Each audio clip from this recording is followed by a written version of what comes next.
Morning, church. How are you all doing?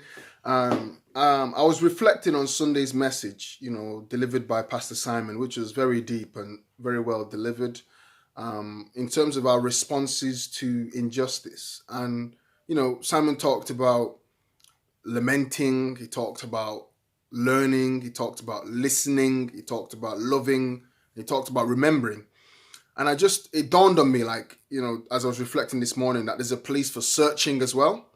And I found myself on the scripture, Psalm 139, verse 23 to 24. And it talks about basically, a prayer. It says, search me and know my heart. Point out to me any way that offends you.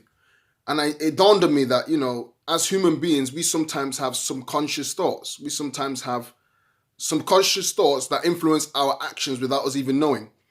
And I found myself praying that God should search my heart, search me from my head to my toe, my inner man, and expose anything in me that does not glorify him, or any actions I've been taking, or any thought patterns or any value systems that, although I may not know it, I'm acting out of it. And I think this influences all of us, and I encourage us all to pray this prayer, because sometimes these issues, or some of these issues are deeper, have a deeper root, and we may not actually know about them. We just live it out. But what we're living out might not be the ideal picture that God wants us to live out.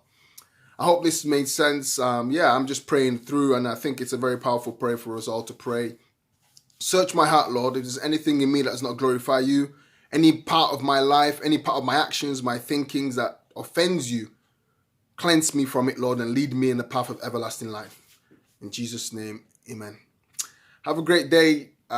Just thought I'll quickly share that. God bless. Bye-bye.